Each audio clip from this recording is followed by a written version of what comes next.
Hi there, and welcome to the Multiply You podcast, where we showcase top experts in their space and reveal all the secrets you need to know to multiply you.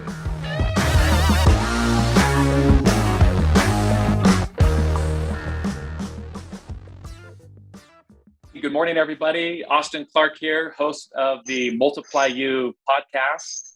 Very excited for our guest today, Matthew Blanchard, and very excited to be able to discuss some of the really exciting things that he's doing in the pest space, specifically as it relates to software. As we were kind of getting to know each other before the podcast started, software, as many of you know, it's near and dear to my heart.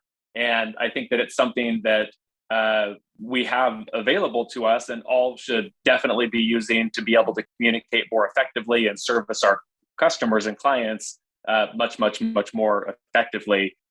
This podcast, it's brought to you by my company, Moxie Pest Control. We're growing. The last couple of years have been fantastic for us. We're so grateful to be growing.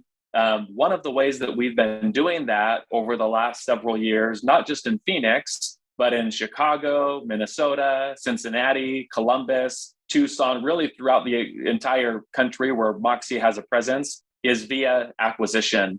I don't think I've ever told this story on the podcast before, but the very first deal that we did in Phoenix years ago, it totally and completely fell into our lap. And it was kind of a match made in heaven. It was a company looking to exit. We were looking to grow. Speaking of software, we used the same software and CRM. Their clientele lined up very nicely with our clientele. And so the integration was very easy and very simple. They're not all that way, though. But we have found a real neat niche for finding, acquiring, integrating customer bases, employee into what we're doing currently on Moxie. It's really fun. It's really exciting. So if you know anybody and you're in any of those markets, please reach out to me or feel free to reach out to me directly. My personal email is aclark@moxiepestcontrol.com. And then you can call and text me if you like on my cell. It goes right to me. It's not a phantom number. It's 480-254-9730. We've got Matthew Blanchard here today of Cedar Pest Software. And some of the things that are happening in the software space, they're happening very quickly. And if you miss a beat, you do just that. You miss a beat. And so I'm excited to be able to have Matthew share some of those things with us today. Matthew is an Army veteran. He served for 7 years as a combat engineer and special operations officer. He's a native of Michigan and a father, avid fly fisher. I went fly fishing for the first time earlier this year in Chile, down in Patagonia. Oh, great. That's what I hear. And so I think that was probably the worst place for me to go fly fishing for the first time, because I understand everywhere that I go, in the future will not be quite as good as that experience. But you set the bar pretty high on that. We had a great time. I mean, I think that we even threw our lines in the water with no hooks on, and we still caught fish somehow, some way. I mean, they were just jumping into the boats and rafts, and we had a really awesome time. You live in New York right now, and then just this last year, you co-founded Cedar, which is a pest management software company to help improve the daily lives of pest control operators throughout the country. Thank you so much, Matthew, for being on. How are you doing today? Excellent. Thank you really so much for having me on. I think that this podcast that you run is just such a service to the home services industry as a whole. Checking out all your content, finding all the just incredibly impressive guests you've had on. There's just such a source of and wealth of information and knowledge here. So I think what you do is super cool. Moxie is obviously a well-known and impressive pest control company that you also run. So hats off to you for kind of making all of this happen and available. Hey, thank you very much. Really glad to have you on. Let's start with a little bit of the backstory. So you obviously have done lots of things in your life, but how professionally does some of your journey look? You co-founded just last year in 2021, I'm guessing at some point, Cedar with obviously a co-founder. What were you doing before that? How have some of your previous experiences brought you to this place? How did you get into the software space or the pest control industry? What does some of that backstory look like? Yeah, thanks so much for asking. So for on my part, so after college, I went directly into the Army. I was an engineer officer, and first assignment, super rough, straight to northern Italy. And so I lived in northern Italy for a number of years. But really, our whole mission set there was countering some of the Russian aggression that was happening at the time and obviously still happening now. But as an engineer officer, I really came to kind of see how very complex operations were done in time and space. And so engineers are all about managing the terrain and being able to coordinate the terrain to where we can, elicit the best effect for the mission set that we have. And, so after Italy, I moved to Israel. I did a lot of construction type work with the Corps of Engineers.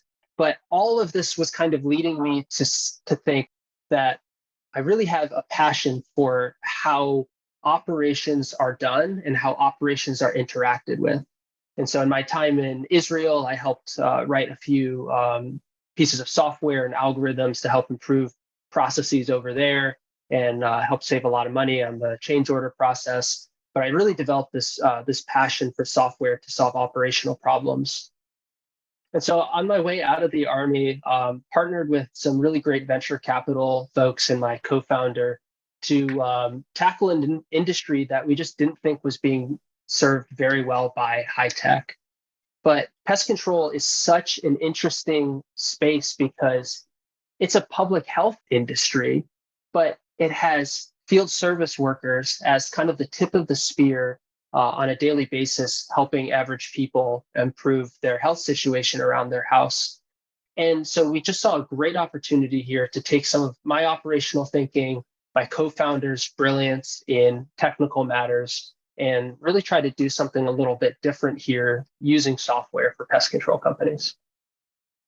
So was the private sector always in the back of your head while you were in the service? I mean, was there always, I'm going to do this for these years and then go on to do something else? Perhaps I don't know what that is, but I'll bet an opportunity will present itself sort of thing? No, it was usually taking it 1 year at a time, but I got married and we had a child and determined, you know what, now is the time to go into the private sector, venture out on my own, start something, and also be able to have a little bit better life balance for the family. So how did you and your co-founder land? Was there market research that was done? Did you guys have a really impressive experience with a pest control company or a really terrible experience with what made you think that the opportunity was in pest? Because when it comes to home service, I think the home service space is just a many bajillion dollar industry if you're including plumbing, electrical, HVAC, landscape. You name it, we could go on forever. So what had you guys dial in on pest? I think it was also a personal interest with pest control, a fascination with insects, the fact that pest control really interacts with some pretty disease-causing organisms like, ticks and Lyme and mosquitoes and West Nile, bed bugs. But the fact that, pest control is at this intersection between home services and also like this epidemiological type of focus was just fascinating to us. And so we spent a long time, studying different industries for us to examine, but pest control just stood out far and away. There's also something about the culture in pest control. I like pest control people, everybody's a little bit quirky, and we have a lot of really impressive advisors right now who've helped us to just become experts in this space. But there's this like organically grown passion with pest control that I did not foresee coming when I first entered the military. But on the transition out and into the space, I've really come to just realize it's exactly the place where I want to be and build a company.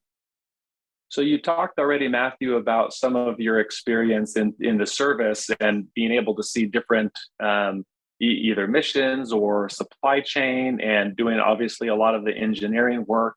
And I would imagine what you're doing perhaps is a little less complicated or maybe less volume than it was then.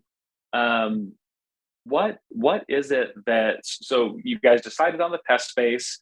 Tell us a little bit more about your product, because also software that's not a simple space. I mean, I guess barriers to entry may be sort of simple, but I mean, it's not like going and starting a pest control company where all you need is a truck that you probably already have, some products that don't cost tons of money, a couple of pieces of equipment. I mean, that is a tremendous investment. And if 1 in 5 or 1 in 7 small businesses go out of business in the first year, this isn't something you want to swing and miss on. And so, tell us a little bit more about maybe founding your company and we're still in the early days of it if it was founded last year, but tell us more about the company. So I think with the company, we had to have a thesis at the very beginning. And the thesis is that we can help improve an industry to not just make things more efficient, but to actually improve the industry and maybe make the market grow. And software is the specialty that I knew I wanted to go into. Definitely where my co-founder is an expert. And so whenever we were looking at pest control, we developed this thesis to say, we think that pest control as a market can actually dramatically improve and dramatically grow. It's not, the size of the pie is not fixed. The pie can grow. And so you're right, it is a very costly and difficult endeavor to start a software company. A lot of companies try and they don't necessarily make it. A lot of people would love to start software, but it's just too costly to actually get off the ground. And so our ability to work with people in the high finance space to actually fund a venture like this has been so important to us being able to stay independent as a company and not be tied to a distributor or to a different brand that might have other motives, but to organically grow as a software company with a lot of life ahead of us because of substantial investment. So being able to, tie all of these pieces in, a great thesis, a great team, a lot of engineering power in the team, and actually the longevity on the financing side has helped us get off the ground very quickly and also try to do something a little bit different in the space. That's great. The space is very, very, very competitive, and not just Pest specifically, but there are off-the-shelf, out-of-the-box, home service type softwares that may work for 90% of people that are in this group or 70% of people. And so when you guys did some of the research on the space, what problems did you see you could solve, or did you look around and see the current solutions and just say, hey, this is a really big pie and it's not even really a pie, the cap is unlimited, and so we want to go carve some of that out? Or are you looking to work in conjunction with some of the 800-pound gorillas that are in the room, or like to supplement some of the things that you're doing? Or is Cedar's pest software a fully integrated CRM that can do it all and replace some of the service providers that are out there, that other pest control? So what? I mean, there was a lot of questions there, but what problem does your company solve? Absolutely. So first and foremost, I never want to bash any of the other competitors in the space. A lot of the other software has been around for a long time, brought a lot of value to pest control. And the thing that I think is really interesting with software is that all software is like a painting. It's like a work of art, and different people will have a different opinion about their interpretation of that work of art. And so as we researched the industry and as we talked with a lot of companies, we realized there are some things that they really love that are being done and some things that they really don't love in terms of how they work. It could be a minute, how a button works, or it could be a general philosophy and thesis, I would say a philosophy around how a workflow is supposed to be done. And so let's take routing, for example. If you ask 10 people how they do routing and scheduling, you will get 50 different answers because everybody does it differently depending on the day of the week. And it's just a very complex thing. And so actually, I'll get a little bit more into the question you asked, but I do want to ask you, how does your company do scheduling and routing? What are some of the high level frustrations that you might have with it? So there's many, and before I answer that, as you led into that, I just start to smile and can't help but smile because routing, I mean, I think I read a case study or saw a case study years ago that UPS spent tons of money, who are, I think that their tagline, if it comes to me, is something logistics, or logistics is kind of who we are, or whatever else. So, I mean, UPS created a value add, and one of the ways that they make money is by efficiently routing and getting people what they've ordered fast. And so they don't make any right turns, or I'm sorry, they don't make any left turns because you have to wait at lights. They make as many right turns as humanly possible. The other thing as it relates to, parcels, but also pest control, is you are every single day, if you've got more than 50 customers or 100 customers, you are adding customers to your customer base, and customers are going out of your customer base. They're discontinuing services for one reason or another. And so your job pool or your work pool, for example, in a given month, it is never the same as it was the previous month. And so, as I let out talking about acquisition, so what happens if you've got a customer base of 10,000 and you go and acquire a company that has 2,000 customers or 3,000 or 4,000 customers? That will change your routing. So to maybe get into answering your question, the way that we route, the software that we use today, it has dynamic routing. It's not always right. Computers are computers, and computers are dumb. They're only as smart as we make them by giving them the correct inputs. We have service people. Any given day, we've got, in Phoenix, 35 to 45 service people on the road. And every single day, because we're asking for it too, we're saying, hey, what's not right about your route? Or are there any jobs that are way out of the way? And we get many pieces of information every single day to be able to say, hey, did the software goof up here? Did we goof up here?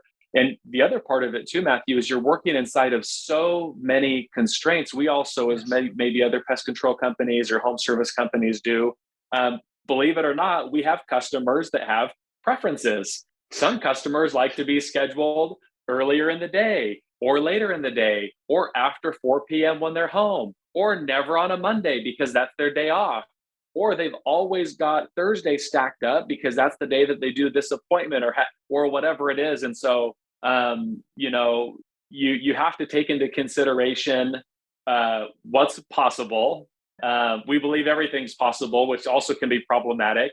The geographic area, the resources that you have, and not even last or least, but also your customers' preferences of being able to service them and serve them when they want to be served. And so that was probably a roundabout, not really great way of answering your question. So it changes every day, and it's a struggle every day. And I don't think that this is going to be a challenge or problem that we will solve maybe ever. I mean, I think that you can look at any route, then the other piece of this that makes it a little bit more complex is, even though the software may say, hey, this is the best way to be able to conduct or go through this route.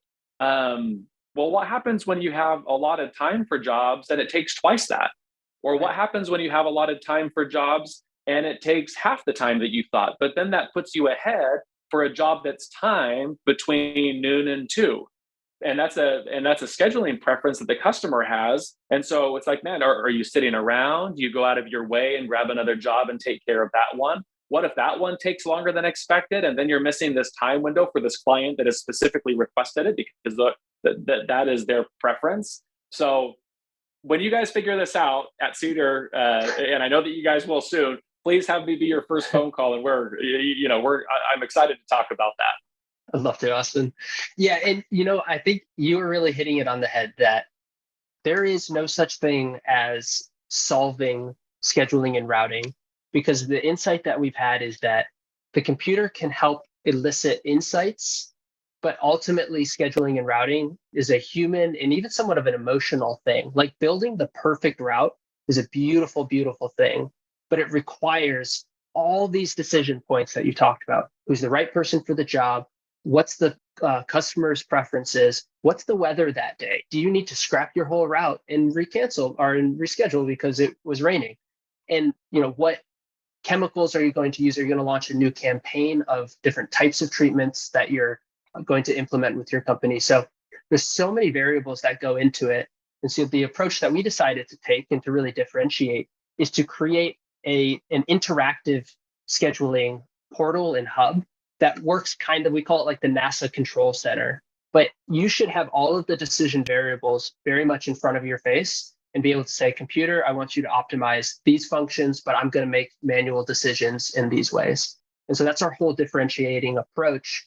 And it's something that we get a lot of great feedback on, and we really want to help improve the daily lives of the back office people, and then also how the technicians in the field get alerted about upcoming jobs and why the decisions were made that they were made. So there's so much work to do in that area, and that's one of those early things that we really want to lean into and help perfect as much as possible.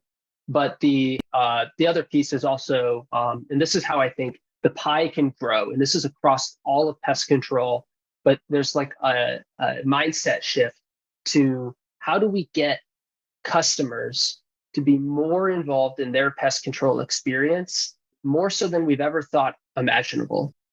And I actually thought that Zillow, of anybody, does this really well with real estate. They got people thinking about, hey, how much is my house? How much is my neighbor's house? How is all the real estate dynamics in my area? And that's brilliant because they drove so many people to their site and into the real estate market in general. And that pie just grew so much because of that service. And the same thing can be done in pest control. And it can be done all the way down at the lowest level to your mom and pop shop in terms of how do they educate their customers? How do they present information so that their customers know, hey, you have termites in your area. Here's the chemical I used. Here's why it's safe for your family. Here are some of the issues we found. We're going to document it so that you can consistently see how your property has been getting healthier. But it can be done all the way down at the very lowest level. And then technology at its very best helps to enhance things, make things possible that weren't possible before. And so as you aggregate all of this pest data at its with a large technology company, there's really so much that can be done on the customer experience side to say, your local hospital system has had an uptick in Lyme disease by 5% this year. Help us, we'll come and help do some preventative services, things of that nature. And so being able to, really integrate the human experience in pest control all the way with the power of technology is our whole goal here. Fantastic. What would you say, Matthew, is one of the features that you might be the most proud of, or that is a really neat feature that maybe other softwares have or don't, but that maybe you guys put your kind of own twist on it? I think it is going to be that scheduling and routing page we talked about before. Drag and drop, integrate your job pool into your map with your calendar, multiple vantage points. You're able to dynamically change and optimize schedules based on how you see fit. And it's all very visual and tactile. And that's what I think is kind of unique about our system, is that you would interact with it like you would interact with a whiteboard. It just feels good to use. And that is what we set out with this whole thing to be. Very easy to use, very simple, as few clicks as possible. And it should just genuinely feel like you are moving your schedule around like the Minority Report character on a screen. Sure. So that's what we're going for. I love that scene. That was ahead of its time too.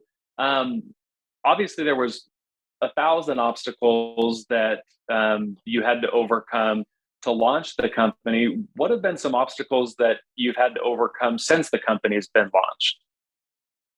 Wow. As being a business owner, there's never shy of hurdles to overcome. I think, the tech sector in general has had a hard time the last couple of months. That's not as relevant to the home services, but, just kind of weathering that storm that has come with a lot of SaaS products, software as a service, has been difficult. There's been some good outcomes, some bad outcomes. We've been able to kind of enhance our engineering team a lot because of a lot more engineers are available on the market. But then early on, before we officially launched, just becoming as much of an expert in pest control as possible. That was a big hurdle, earning the trust of companies to say, teach me about your operations, let me come observe your technicians. It took a little while for us to be welcomed into the industry, but we feel that we've kind of gotten there. We'll be at Pest World this year and have a number of people who've already asked if they can come stop by. And so I think that early piece was a struggle, but we navigated that one well. Very good and very exciting. So you guys have been at this a year and a half now. In the next 3 to 5 years, where do you see Cedar Pest software at, or what are some, if you can share, things that are in the works as it relates to the roadmap of services and goods that may not already exist in the software right now? Because I'd imagine you're probably always thinking ahead, and we've got the resources to be able to have this at launch, and then at the year mark, we'd like to have these couple of widgets introduced, and at the 2, what do some of those things look like that aren't totally there yet? Because the software, like you said, it's kind of like either a tapestry or it's never stagnant. It's always, there's bugs, no pun intended, to work out, and updates and all those sorts of things. So what is on that roadmap? I think, that's a great question. And part of that is also leads into a little bit of like, what are the macro forces at play right now? Like, what's going on in the broader pest control space? Because that it dictates to us who we need to become and how we can best serve this industry. But there's a lot of big changes happening right now. I mean, the economic situation, like the economy is headed to some difficult times ahead within the next year or 2 years, and that's going to really place a hardship on small pest control companies, because a hardship is placed on average residents. One area or one heuristic for people to maybe track is new housing starts. It's the number of new homes that are built per month and reported. It's down 20% since April. And historically, housing starts is one of the biggest indicators of performance in pest control. And so as we look at economic changes, what are the ripple effects of that in pest control? Well, it might be that it is harder to sell new pest control services to clients that are not using pest control. And so really leaning into how can we make the experience of an end customer, a recipient of pest control, be it a commercial business or an average resident, how can we make that experience absolutely premium as can be? Because the more that someone experiences that their home is being protected, monitored, and treated in a safe and efficient way, is going to completely change people's perception of cost. And one of the great things about pest control companies in pest control as a space is a lot of the personalities here are very, very humble. But where that can be a downside is that they don't often sell themselves and sell what they are truly providing in this essential service. They're not really letting their customers know, here's the value you're receiving. We're going to help you understand the value, because most people don't understand pests. They don't understand, the treatments that are done around their home, or what could go awry if they didn't have these services. So being able to retain customers, sell potentially more pest control to those customers, is really going to help pest control companies weather the economic storms ahead. Well, and you say those things too, Matthew, and I completely agree. When we were talking before we went on, it makes me wonder, in the pest space, most pest control companies, they're one-person operaters. Right. And it still baffles my mind that so many are using paper, the white sheet, yellow sheet, pink sheet, try thing. Leave one with the customer, take one back to the office, and have an extra just in case sort of thing. But I wonder why more people aren't embracing technology. Yeah, there's a cost to it, but there's also a cost for the pens that you buy and the paper that you buy and the ink that you buy? And what would you think some of the hesitation is in making that either leap, or why aren't more people doing it?